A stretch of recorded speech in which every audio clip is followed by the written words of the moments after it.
제가 이 플랫폼 노동자 권리 보장을 위한 법제도 개선 방안, 관련해서 사실 지금 자료로 제공을 해드린 것은, 저희 민주노총 법률원 부설 노동자 권리 연구소에서, 민주노총 정책 연구 용역으로 요런 플랫폼 노동자 권리 보장을 위한 법제도 개선 방향에 관련한 과제, 를 이제 수행을 했고요.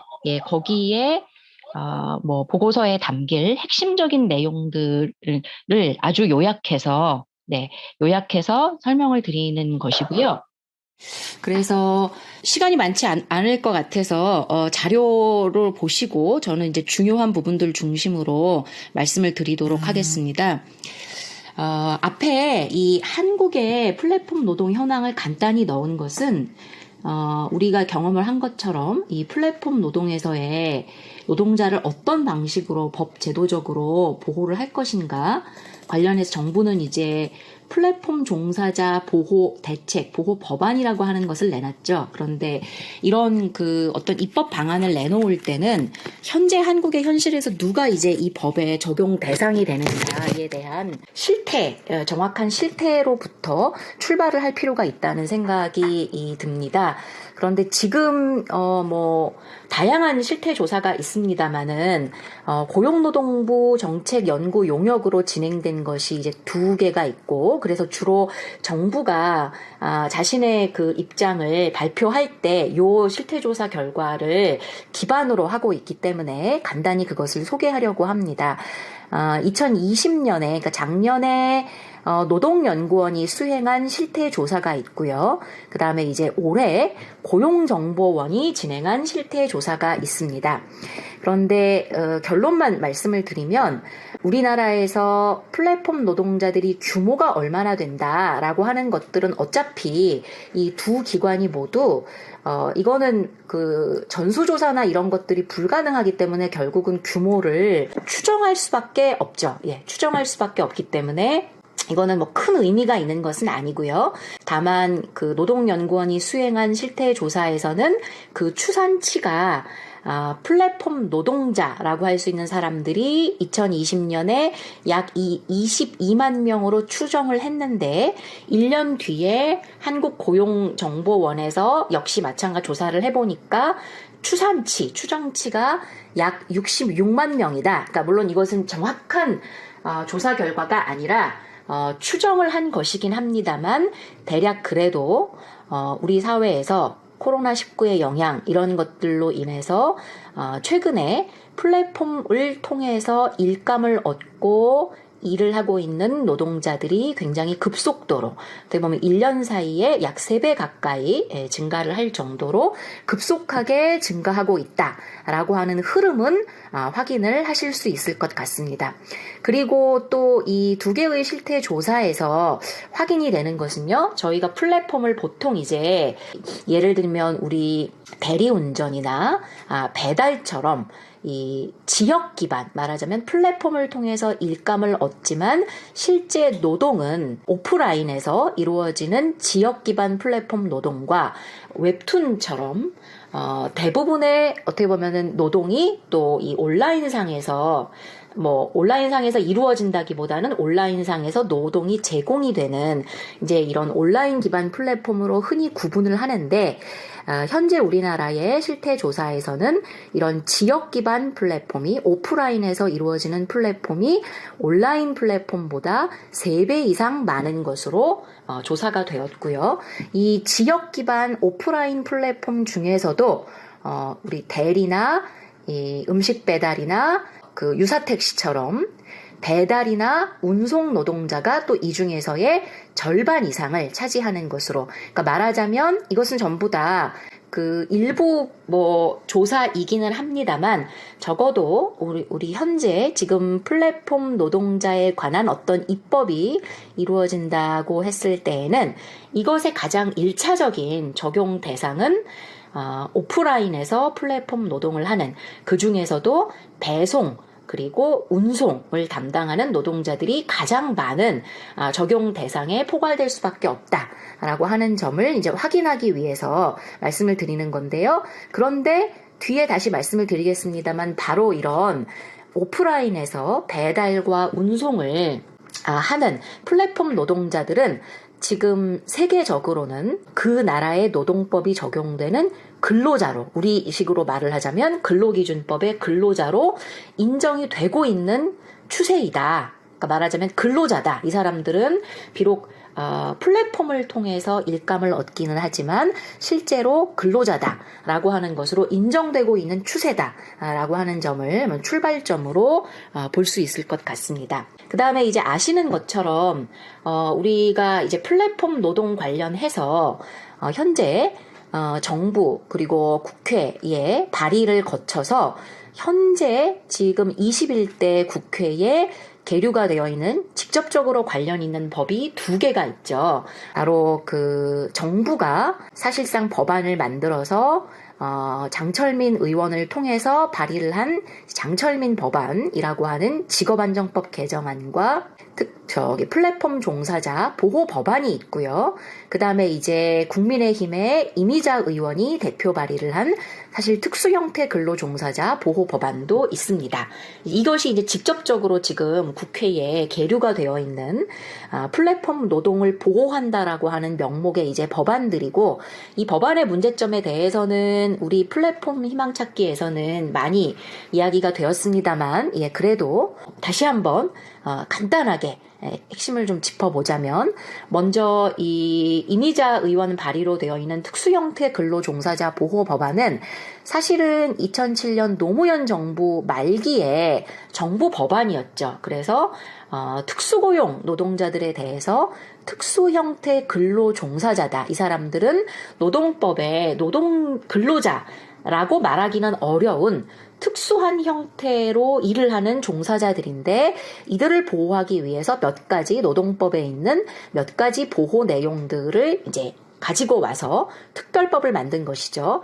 그러나 결정적으로 이 법안은 이 특수 형태 근로 종사자 모두는 노동법의 근로자가 아니다 라고 하는 것을 전제를 하면서, 다만 근로기준법에 있는 몇 가지의 일부 계약서를 작성을 해야 한다랄지 이런 보호의 내용들을 가지고 오면서, 결정적으로 이 사람들은 근로자가 아니기 때문에 노동조합을 결성할 수 있는 것이 아니라 단순히 임의 단체만을 결성할 수 있고, 따라서 근로자가 아니기 때문에 이 사람들이 쉽게 말하면 파업이나 단체 행동을 했을 경우에는 이것은 민형사상으로 책임을 져야 한다 라고 해서 특수고용 노동자들의 노동권을 부정하는 법안이 2007년 노무현 정권 말기 때 나왔었죠. 사실 이 법안의 내용을 똑같이 가지고 온 것이 이미자 의원의 아닙니다. 요거에 다만 이제 시대의 그 흐름을 반영을 해서 특수 형태 근로 종사자만이 아니라 지금 플랫폼을 반영을 해서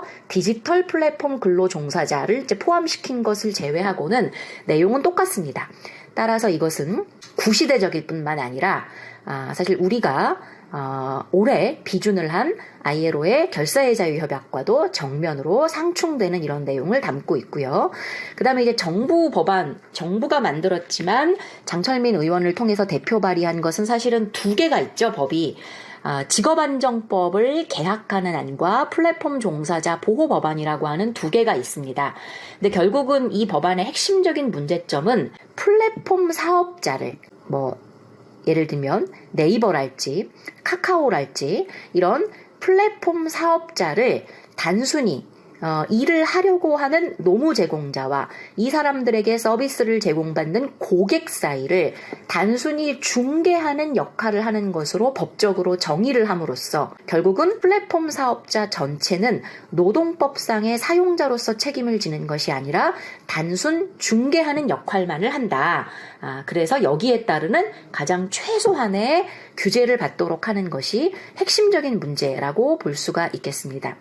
그래서 이런 것들은 마찬가지로 지금 우리도 해외의 사례에 비하면 좀 그 속도가 느립니다만, 말씀드린 것처럼 특히 우리 사회에서 플랫폼 노동자의 현실적으로 과반 이상을 차지한다라고 할 수 있는 운송이나 배달 노동자 같은 경우에는 우리도 지금 노동위원회나 아니면 뭐 법원 차원에서 이들을 노동법상의 근로자로 인정하는 판정례들이 서서히 축적이 되고 있습니다. 여기 몇 가지 이제 사례들을 했고, 앞에 우리 대리운전 그 노조에서도 사실 이제 노조법상 근로자로 인정이 돼서 또 우리 라이더 유니언도 마찬가지고요. 실제로 이 플랫폼 사업체와 지금 교섭을 하고 또 일부 단체 협약도 체결을 하고 있죠. 이런 흐름에 배치되는 이 플랫폼 사업자의 사용자로서의 책임을 가볍게 해주는 또는 면제해주는 이런 법안이라고 하는 것이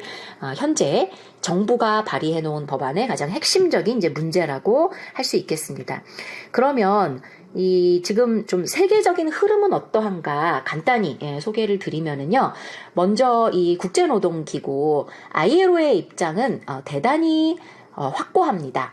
예를 들면 ILO는 이 2019년에 ILO 100주년 선언을 통해서 모든 노동자가, 그러니까 예를 들면 플랫폼 노동자라도 우리나라 법원에서 예를 들면 노동법상의 근로자로 인정을 받지 못한다라고 하더라도 모든 노동자는, 모든 일하는 사람들은 ILO의 8개 기본 협약에 따르는 권리가 존중이 되어야 하고, 그 다음에 적정한 최저임금, 최장 노동시간에 대한 제한, 그리고 노동안전과 보건에 관한 보호, 적어도 이 영역에 있어서는 근로자로 인정받지 못한 모든 노동자가 동등한 보호를 받아야 한다라고 하는 것이 ILO의 핵심적인 입장입니다. 그래서 다시 구체적으로 보자면 설사 플랫폼 노동자가 우리나라 법원에서 노동법의 근로자로 인정받지 못한다라고 하더라도 일하는 사람은 누구나 노동 3권, 단결권, 단체교섭권, 단체행동권, 그리고 동일 가치 노동에 대한 동일한 보수, 차별금지, 말씀드린 것처럼 적정한 보수의 보장, 최저임금의 보장, 최장 노동시간에 대한 규제, 그리고 사업장에서의 안전과 보건에 있어서 동등한 권리를 가진다라고 하는 것이 ILO의 핵심적인 입장이 되겠습니다. 그리고 넘어가서 예를 들면 지금 해외에 이런 플랫폼 관련해서 굉장히 논의가 앞서가고 있는 유럽이랄지 이런 미국의 경우를 놓고 봤을 때 말씀드린 것처럼 지금 각국의 최고 법원, 우리로 말하자면 대법원에서 우리나라의 다수를 차지하고 있는 운송이나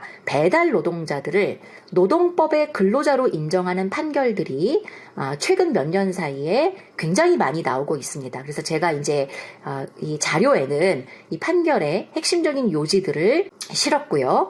그래서 예를 들면 프랑스 대법원에서 우버를 사용자로 인정한 것이나 영국 대법원이 올해 2월 달에 마찬가지로 우버를 노동법의 사용자로 인정을 한 것, 또 이 프랑스 대법원에서 2018년에 이건 음식 배달 업체인데요. 음식 배달 그러니까 대행 플랫폼이죠. 여기를 사용자로 인정을 한 것. 또 스페인에서 마찬가지로 글로보도 음식 배달 플랫폼인데요. 배달된 플랫폼을 사용자로 인정한 것. 예. 이런 대표적으로 이건 이제 이 외에도 현재 지금 유럽 EU 차원에서만, 이걸 지금 제가 소개시켜드린 것은 최고법원에서 나온 판결들만 자료에 소개를 시켜놓은 것이고요. 현재 하급심 판결은 대략 100여 건이 넘는 것들이 각국의 법원에 계류가 되어 있는데, 대부분 이렇게 운송과 배달 노동자들, 배달 플랫폼 노동자들을 노동법의 근로자로 인정을 하는 이런 판결들이 나오고 있어서, 사실은 뒤에 말씀드리겠습니다마는 12월 9일 날 유럽연합 차원에서 플랫폼 노동자 보호에 관한 입법 지침이 나왔죠. 사실 이런 입법 지침이 나오게 된 데에는 이렇게 최근 몇 년 사이에 유럽의 법원에서, 대법원들에서 플랫폼, 특히 오프라인에서 노동을 하는 플랫폼 노동자들의 노동자성을 인정하는 이런 판결들을 한 것이 하나의 쌓여서 이런 것들이 이루어졌다라고 볼 수가 있고요. 또 운송이나 배달만 그러냐, 독일에서 그러니까 작년에 12월 달에 독일의 연방노동법원, 그러니까 최고법원인데요. 연방노동법원에서는 온라인상에서 노동을 수행한다라고 볼 수 있는 소위 우리가 크라우드 워커라고 이야기를 하죠. 이런 그 노동자들을 마찬가지 노동법상의 근로자로 인정을 한 판결도 나온 바가 있습니다. 자, 그리고 우리나라에도 많이 소개가 되었습니다만은 이 플랫폼 노동의 보호와 관련해서 또 미국 또 유럽 차원에서 많이 지금 입법이 되고 있는 것이 바로 근로자를 기본값으로, 일하는 사람들의 기본값으로 근로자로 추정하는 이러한 법제들이 도입이 되고 있죠. 가장 이제 우리나라에 많이 알려진 것이 캘리포니아 주에서 입법이 되었던 소위 AB5라고 하는 이제 법입니다.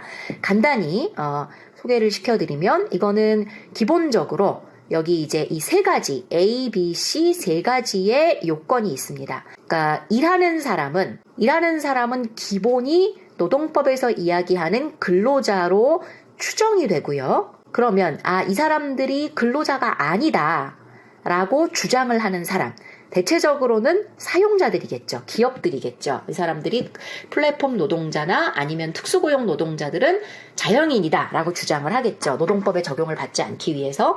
이런 주장을 하려면 이 기업에서 이 A, B, C 세 개의 요건을 모두 이 특수고용 노동자들이 만족을 한다 라고 하는 것을 입증해내라. 이것을 하지 못하면 기본값이 일하는 모든 사람들은 근로자로 보고 노동법에 적용을 받아서 최저임금이나 연장근로에 따른 시간의 근로에 따르는 수당이나 이런 것들을 받아야 한다라고 하는 것이 이제 그 캘리포니아를 주를 비롯한 미국에서 많이 활용되고 있는 근로자 추정의 사례이고요. 또 그 2020년에는 스페인에서는 스페인은 전체 특수고용은 아니고 그 중에서 특히 배달과 관련해서 배달 앱을 통해서 일을 하는 사람들로 한정을 짓긴 했습니다만은 이 사람들은 여기 보시는 것처럼 세 가지 마찬가지로 요건을 충족을 할 경우에 근로자로 추정을 하고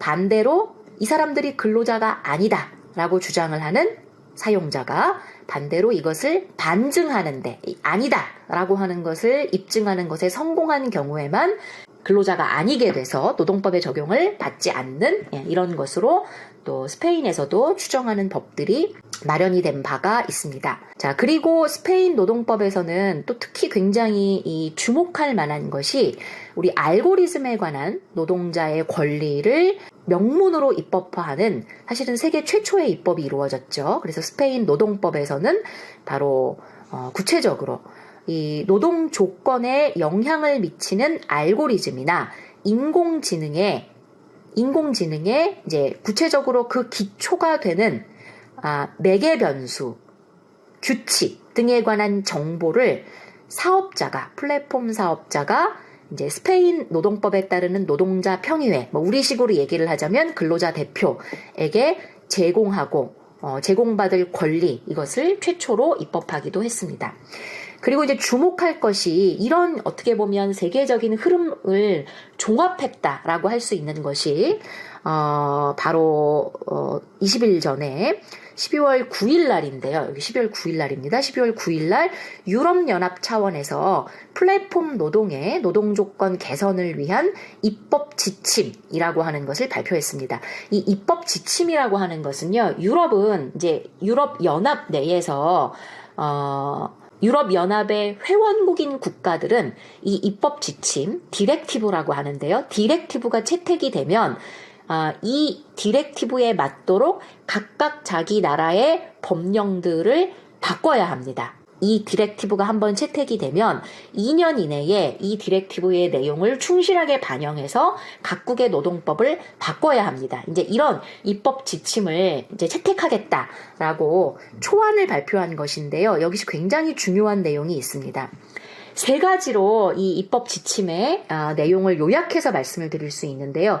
첫 번째, 플랫폼 기업을 일단 노동자들의 플랫폼을 통해서 일감을 얻는 노동자들의 노동법상의 사용자로 추정을 하는 것을 각국 법제에 도입을 해야 한다라는 것입니다. 그래서 구체적으로는 이유는 5가지의 지표를 제시하고 있습니다. 그러니까 기준이죠. 이 5가지의 지표 중에서 두 가지 이상에 해당이 되면 이때에는 플랫폼 기업이 노동법의 사용자로서 책임을 져야 하고, 이 플랫폼 기업을 통해서 일감을 얻는 모든 일하는 사람들은 노동법의 보호를 받는다 라고 하는 것입니다. 그래서 이렇게 플랫폼 기업은 1차적으로 사용자다. 플랫폼 노동자들의 사용자다. 그리고 노동법상의 책임을 져야 한다 라고 하는 것을 그 첫 번째 요지로 제시를 하고 있고요. 두 번째 굉장히 중요한 것이 이 플랫폼 노동이 기존의 특수고용 노동과 가장 다른 특징이 바로 알고리즘, 인공지능을 통해 사실상 통제를 받는다는 것이겠죠. 그래서 알고리즘이 사실은 노동의 조건들을 좌우합니다. 일감을 배정하는 것에서부터 보수에 이르기까지, 그리고 제재, 징계에 이르기까지, 마찬가지로 그래서 이러한 알고리즘에 대해서 알 권리, 그리고 알고리즘적인 통제에 대한 이의 제기, 이러한 부분들을 권리로서 명시를 하고 있는데요. 요것이 이제 두 번째 중요한 내용이고요. 세 번째는 이제 뒤에 나오는데요. 바로 모든 플랫폼만이 아니라 모든 노동자들이, 설사 그 노동자가 노동법의 근로자로 인정을 받지 못한다라고 하더라도 최소한의 권리로서 플랫폼 업체를 상대로 해서 단체 교섭을 할 권리. 사실은 단체 교섭을 통해서 스스로 플랫폼 사업자와의 단체 교섭을 통해 체결한 단체 협약을 통해서 노동 조건을 개선할 권리는 이 플랫폼을 통해서 일하는 사람들이 또는 특수고용 노동자들이 근로자로 인정받지 못한다라고 하더라도, 자영인으로 설사 인정이 된다라고 하더라도 모두 보호를 받아야 한다라고 하는 것이 요번에 그 제시가 된 EU의 입법 지침의 기본적인 내용이라고 할 수 있겠습니다. 사실은 지금 EU의 입법 지침이 어떻게 보면은 이 플랫폼 노동을 어떻게 보호하는 것이 가장 효과적이냐에 대해서 가장 발전된, 그리고 국제사회에 어떻게 보면은 스탠다드를 보여주는 것이라고 볼 수 있겠죠. 첫 번째, 플랫폼을 통해서 노무를 제공하는 사람들에게 플랫폼 기업이 사용자로서 책임을 지도록 해야 한다. 그 다음에 두 번째, 알고리즘에 대해서 노동자의 권리가 인정이 되어야 한다. 세 번째, 모든 노동자들은 노동기본권, 단체 교섭을 통해서 스스로 노동 조건을 개선할 수 있는 권리가 모든 노동자에게 보장이 되어야 한다. 이 세 가지가 플랫폼을 포함해서 새롭게 등장하고 있는 다양한 형태의 노동자들을 진짜 보호하고자 한다라면, 효과적으로 보호하고자 한다라면 바로 이 세 가지가 핵심적 고리다 라고 하는 것을 지금 국제사회의 기준으로 형성되고 있다라고 볼 수 있는 것이고요. 그래서 저는 이제 이것이 우리 사회에서도 마찬가지로 플랫폼 또는 특수고용 노동자들, 새로운 형태의 노동자들을 보호하는 데 있어서 기본적인 방향이 되어야 한다라고 생각을 합니다. 그 다음 얘기는 지금 우리 플랫폼 종사자 보호 법안이나 아니면은 그 전에 있었던 특수형태 근로종사자 보호법안의 이제 특징은, 특수형태 근로종사자나 플랫폼 종사자는 노동법의 근로자가 아니라 어떤 제3, 근로자와 자영인 사이에 있는 제3의 영역이다라는 것을 전제로 하고 있는데, 이런 입법을 한 나라들도 있었죠. 예를 들면 대표적으로 이탈리아가 70년대 이후에 이런 입법을 했었으나 이것이 결국은 실패로 드러났다. 너무나 많은 위장 특수고용, 위장 자영인들, 위장 개인 사업자들을 만들어내더라. 그래서 결국 이탈리아도 이 입법의 실패를 경험을 하고 나서 최근에는 결국 모든 노동자에게 노동법을 적용하는 것으로 노동법 개정이 이루어졌다라고 하는 것들. 그래서 우리 정부가 주장하는 것처럼 플랫폼 노동자 안에는 너무나 스펙트럼이 다양해서 자영인으로 볼 수 있는 사람들도 많이 포함이 되어 있기 때문에 이들에게 노동법을 적용을 하는 것은 어렵다, 불가능하다라고 얘기하는 것이 근거가 없다, 실제로. 그리고 그러한 그 접근법은 이미 노동법에서 효과적인 보호를 할 수 없는 것으로 실패로 드러났다라고 하는 것을 이제 말씀드리기 위해서 자료에 넣었습니다. 이제 그러면 이제 결론적으로 저희가 앞에 말씀드렸던 것처럼 플랫폼 노동을 포함한 모든 노동자들을 최소한의 노동기본권을 보장하기 위한 입법적인 방향으로 제시를 하는 것 역시 노동법을 어떻게 적용을 할 것인가에 관련된 문제인데요. 이것을 하기 위해서 지금 플랫폼 사업자를 유형화를 해봤습니다. 그래서 보시면은 두 가지로 구분을 해봤는데요. 첫 번째는 그야말로 노무 이용형이라고 해서 바로 이제 이것이 앞에서 말씀드렸던 우리나라의 대부분의 배달이나 운송을 그 서비스를 제공하고 있는 플랫폼이 여기에 해당합니다. 바로 플랫폼 노동자의 노무를 이용해서 자기 사업을 하는 플랫폼인 거죠. 자, 이런 플랫폼은 당연히 노동법상의 사용자로서 책임을 부담하는 구조로 법 개정안을 짜는 것이 맞다. 그 다음에 두 번째, 그런데 정말로 정부 법안이 얘기하는 것처럼 일하고자 하는 사람과 실제로 이 일하고자 하는 사람의 서비스를 제공받고자 하는 사용자 사이를 단순히 단순 중개해주는 플랫폼들도 존재하기는 해요. 일종의 온라인상의 직업소개소와 같은 것들이죠. 이런 것들을 이제 노무 공급형 플랫폼으로 제시를 하고, 자, 이런 경우면 이 노무 공급형 플랫폼도 바로 온라인상에서이긴 하지만 직업 소개를 하고 있는 것이기 때문에 그만큼 우리나라의 직업 소개를 규정을 하는 직업안정법의 규율을 받을 필요가 있다.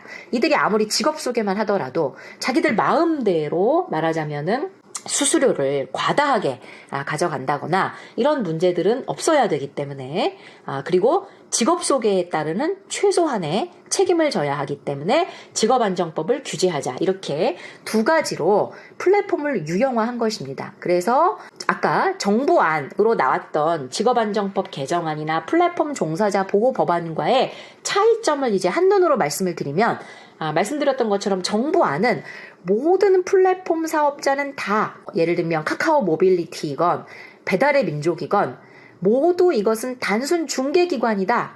일하고자 하는 사람과 그 다음에 예를 들면 그 고객 사이에서 단순히 일거리를 중개하는 기관이다. 그래서 직업안정법에서 거의 말하자면 직업소개소 중에서도 무료 직업소개소 정도에 해당하는 신고만 하면 다 사업을 할 수 있다. 그리고 플랫폼 사업자를 중개기관으로 보기 때문에 노동법상의 사용자 책임을 면제해주는 이런 형태라면 저희가 지금 구상하고 있는 요구안은 실제로 플랫폼이 하는 역할에 기능에 따라서 정말 직업소개소로의 단순한 역할을 하는 경우라면 최소한 유료 직업소개 사업에 대한 규제는 받아야 하고 그 다음에 실제로 사용자로서 인정이 되어야 하는 플랫폼 기업이라고 하면 당연히 근로기준법, 노동조합법상의 사용자로서 책임을 져야 한다.